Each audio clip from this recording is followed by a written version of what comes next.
Hi mga preni! Isa sa paboritong almusal nating mga Pinoy ay ang champorado. At talaga namang kapag ito ang kinain mo ay papawisan ka talaga, lalo na kapag mainit pa ito.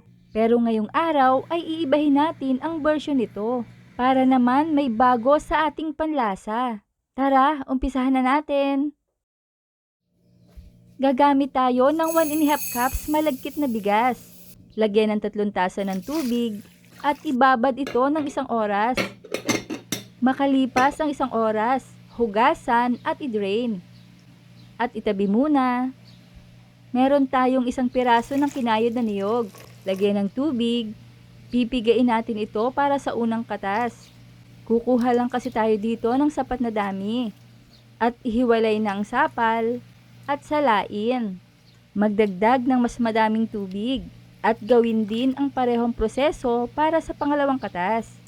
Kailangan din natin dito ng pandan leaves, hugasan at ilagay sa kumukulong tubig. 3 tasa ng tubig ito mga preni. Hayaang kumulo ng 2 minuto.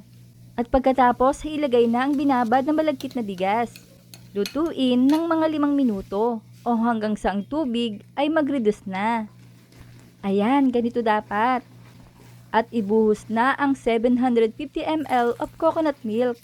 Ito yung pangalawang piga. Haluin at pakuluan. At kapag kumulo na, ay maglagay ng 1/2 can buko pandan's condensed creamer. Itabi muna ang kalahati. Haluin ng madalas para maiwasang dumikit sa kawali. Maglagay ng buko pandan flavor.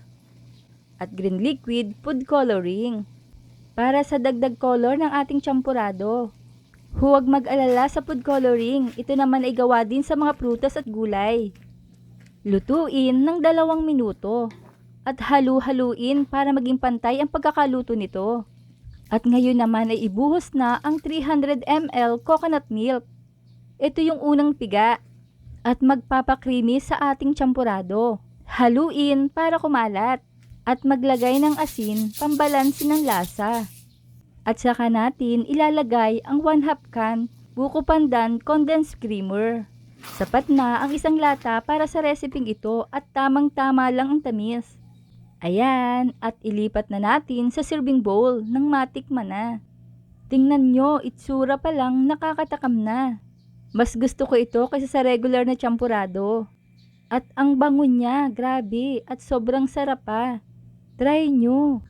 Kaya i-like, i-share at i-follow nyo na ako para updated kayo sa mga reseping ibabahagi ko pa. Huwag kalimutan, cook with love. Thanks for watching. Bye-bye!